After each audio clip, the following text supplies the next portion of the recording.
मेरे भी ज़राए ने एक ये बात कंफर्म की है कि बिलावल भुट्टो साहब जो हैं वो आज लाहौर आ रहे हैं, और दूसरा ये कि वो जरदारी साहब के साथ इस चीज़ को पूरे चीज़ को डिस्कस भी करेंगे।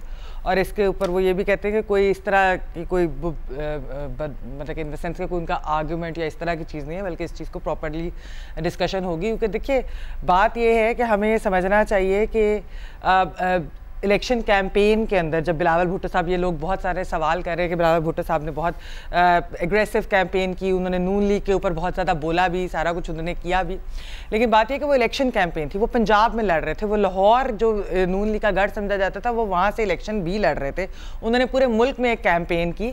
तो जाहिर बात है जब आप कैंपेन करते हैं तो कोई ये तो नहीं चीज़ के जिनके आप कोलिशन पार्टनर रहे हो तो आप उनके ऊपर तनकीद नहीं कर सकते या आप सख्त अल्फाज नहीं इस्तेमाल कर सकते, आपने उनके खिलाफ इलेक्शन लड़ रहे हैं। लेकिन इलेक्शन लड़ने का मतलब ये नहीं होता कि किसी की कोई ज़ाती दुश्मनी हो जाती है।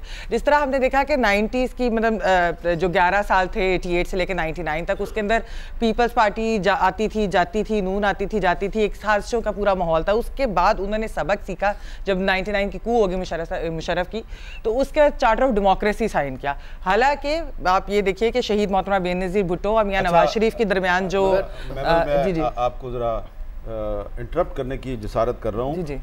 पाकिस्तान पीपल्स पार्टी के सीनियर रहनुमा जनाब सैयद खुर्शीद शाह साहब हमारे साथ मौजूद हैं। अस्सलाम वालेकुम शाह साहब। जी शाह साहब अस्सलाम वालेकुम। अस्सलाम वालेकुम अहमद।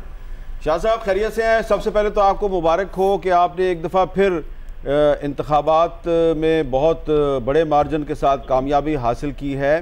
तो अब हम ये चाहेंगे कि ज़रा थोड़ा सा, आप पार्टी के एक बहुत सीनियर रहनुमा हैं, शहीद मोहतरमा बेनज़ीर भुट्टो के साथी हैं, तो ये जो नवाज शरीफ साहब ने एक विक्ट्री स्पीच की है उसमें उन्होंने दावा किया है कि जी मुस्लिम लीग नून जो है वो सिंगल लार्जेस्ट पार्टी है और वो मरकज़ में भी हुकूमत बनाएगी और पंजाब में भी बनाएगी, लेकिन साथ ही साथ वो कह रहे हैं कि हम सबको साथ लेके चलना चाह रहे हैं और उन्होंने मखलूत हुकूमत बनाने की दावत दी है। और इतलात ये हैं कि उन्होंने शहबाज शरीफ से कहा है कि आप जरदारी साहब से भी बात करें। तो आपका इसमें क्या मौक़िफ़ है कि क्या नवाज शरीफ साहब की दावत को पीपल्स पार्टी कबूल करेगी?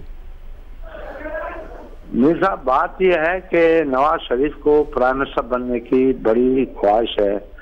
वो बच्चा मांगे खेलने को चांद, तो यही है कि वो बच्चे की तरह चांद प्राइम मिनिस्टरशिप मांग रहा है कि मुझे दो। अभी दो, ये तो अभी इलेक्शन अभी हुई है, उसने तो 3 दिन पहले अपने आप को प्राइम मिनिस्टर डिक्लेयर कर दिया था। बहुत जल्दबाजी की है, बहुत जल्दबाजी की है, उसको सबक से काम लेना चाहिए था।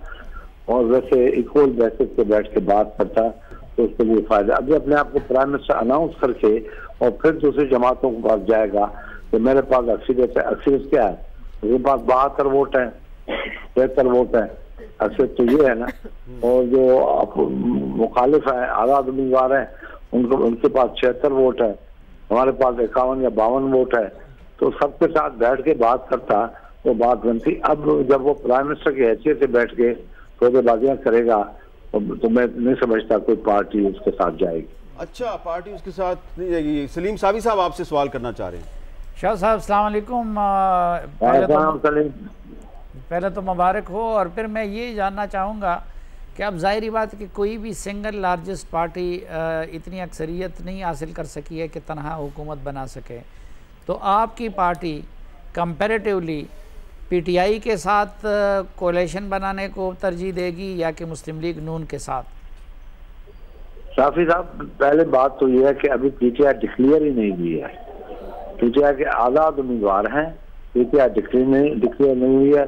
पीटीआई को फैसला करना है 72 घंटे के अंदर उनके आज़ाद उम्मीदवारों को वहाँ कहाँ जा रहे हैं, किसके साथ जा रहे हैं, वो कौन सी पार्टी है, उसका निज़ाम क्या है, उसका सियासत क्या है, उसका तरीक़ेकार क्या है। हमारा अपना भी तो सिस्टम है ना। हम ऐसी पार्टी के में तो नहीं जाएंगे जो खुदा न खास्ता रियासत को भी तस्लीम नहीं करे और कोई ऐसी बातें करे। इस वजह से हमें सोच समझ के कदम उठाना चाहिए। अच्छा जी, सुहेल वड़ाई साहब आपसे बात करना चाह रहे हैं। शाह साहब अस्सलाम वालेकुम जी, आपको बहुत मुबारक हो। शाह साहब, आपको ये जो पिछले शहबाज शरीफ साहब की जो गवर्नमेंट थी जिसमें पीपल्स पार्टी भी शामिल थी, आप भी शामिल थे, क्या ऐसा बुरा तजर्बा हुआ है कि पीपल्स पार्टी जो है शहबाज साहब नून लीग के साथ बैठने के लिए उस तरह खुश दिली से आबादा नहीं जिस तरह पहले आप बैठ गए थे, क्या वो बैड एक्सपीरियंस था? पहले वाले में तो ये था कि हम अपोजिशन में एक थे, माइंड एक था, सियासत एक थी, सोच एक थी, फिलॉसफी एक थी, हम साथ थे। अब उसके बाद उनके साथ तजुर्बा ये हुआ तो जो हम लोग वजीर बने तो वो लोग हमारे वजीर देख के अपनी वजीरों की लाइन बनाते गए। उसके बाद जब वो इलेक्शन आ गया तो उन लोगों ने अपने 6 या 7 आदमी ऊपर डाल दिए और ये शो किया कि वो प्राइम मिनिस्टर बनेंगे। तो ये तजुर्बा कोई कम नहीं है।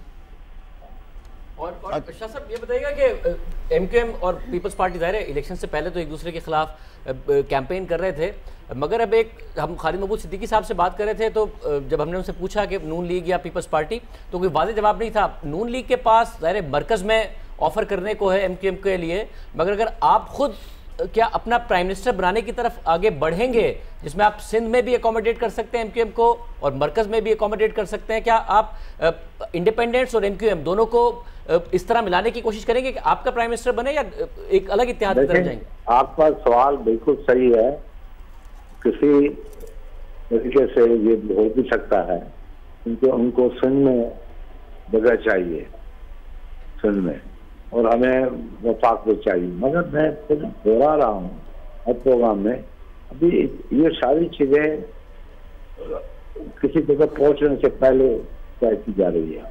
तो इंतजार करें कि पीटीआई कौन सा स्टेप कर रही है, इनके मेंबर कौन क्या कर रहे हैं, किस पार्टी ले जा रहे हैं, मगर ये तो इंतजार कर लें, असल डिसीजन मेकिंग वो होंगे।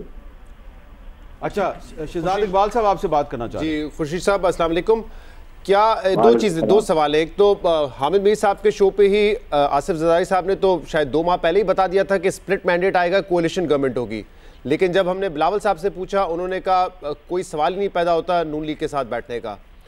एक तो इस बात का जवाब दीजिएगा, और दूसरा क्या अब अगर कोalition गवर्नमेंट बनती है, आप आखिर में अगर इस पर इत्तेफाक करते हैं कि हाँ आप कोalition में बैठेंगे, तो क्या ये ख्वाहिश है कि जो वज़ीर आज़म हो वो अब पीपल्स पार्टी से हो और नून लीग बतौर जूनियर पार्टी जो है वो इस इत्तेहाद में रहे?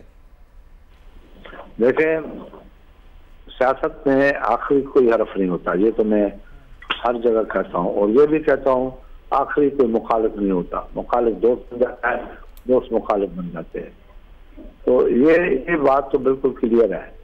तो क्या होता है, मगर मैं इस बात पे हूँ कि पहले हमें देखना चाहिए कि पीटीआई के जो मेंबर हैं वो किस करवट पे बैठते हैं, वो तो देखें हम, उसके बाद बाकी सारे फैसले होंगे। सही, लेकिन अगर कोalition बनता है तो ये आपकी डिमांड होगी कि वजीर आजम पीपल्स पार्टी से हो? जाहिर है, ये तो कह सकते हैं। 1 वोट वाला चेयरमैन बना है हमारे पास गड़िया सिंह में, 1 वोट था, 6 अलग थे, 6 अलग थे, 1 वोट था 7वां, उन्होंने कहा चेयरमैन मुझे बनाओ। हमारे पास तो फिर भी 51-52 सीटें हैं। शाह साहब, आपको क्या उम्मीद है कि ये जो आज़ाद है इनमें कितने पीपल्स पार्टी की तरफ आ सकते हैं? 1 दर्जन, 2 दर्जन, 3 दर्जन?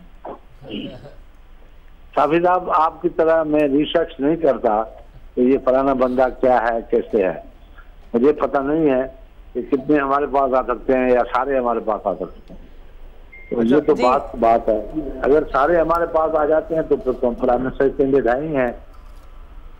तो ये मेमल सरफराज साहब आपसे बात करना चाह रही है। शाह साहब, मैं आपसे ये सवाल पूछना चाहती हूँ कि जैसे शहजाद ने बात की कि अगर आप वजारत उज़्मा मांगेंगे वो क्या हो सकता है, लेकिन मैं ये पूछना चाहती हूँ कि अगर वज़ीर आज़म नून का हो तो और सदारत आपको दी जाए तो क्या ये भी एक पॉसिबिलिटी है पीडीएम गवर्नमेंट की? मैंने अभी कहा कि सियासत में आखिरी हरफ कोई नहीं होता। एक बात अगर मैं कहता हूँ इंतजार करें कि पीटीआई क्या डिसीजन लेती है, वो किस करवट पे बैठती है, उसके बाद में बाकी सारी बातें उसके बाद ही होंगी। अच्छा, मैं भी कह देता हूँ कि आखिरी हरफ कोई नहीं होता। शाह साहब, मेरा आखिरी सवाल है आपसे कि बिलावल भुट्टो जरदारी साहब जो हैं वो लाड़काना से सखर आए और सखर से वो जहाज़ पे बैठ के लाहौर पहुंच गए हैं, और शायद वो भी जो मुलाकात हो रही है शहबाज शरीफ साहब की और आसिफ जरदारी साहब की, तो उस मुलाकात में वो भी शामिल होंगे। यकीनन इस इशू पे पार्टी के अंदर सलाह मशवरा तो हुआ होगा। आपको क्या लगता है कि बिलावल साहब जो हैं वो शहबाज शरीफ साहब से क्या बात करेंगे, उनके साथ हुकूमत में शमूलियत का फैसला करेंगे या नहीं करेंगे? देखें, एक बात तो क्लियर है कि जलसों की जुबान और होती है, मीटिंग की जुबान और होती है। ये तो अलग बात है। जलसे में हर पार्टी कहती है वज़ीर आज़म हम बनेंगे, तो वो इसलिए कहते हैं कि लोग हमारे पास आए, हमें वोट दें। तो उसकी जुबानें या उनकी मुखालफत करना या उनको दीवार के साथ लगाना, ये कोशिश की जाती है जलसे में। जलसों के बाद बैठ के जो बातें होती है वो बिल्कुल अलग होती है। तो इसका मतलब ये है कि अब पाकिस्तान पीपल्स पार्टी का जो वज़ारत उज़्मा का उम्मीदवार है वो बिलावल भुट्टो जरदारी है। वो तो हमने पहले डिसाइड किया है, सीईसी में डिसाइड हो चुका है।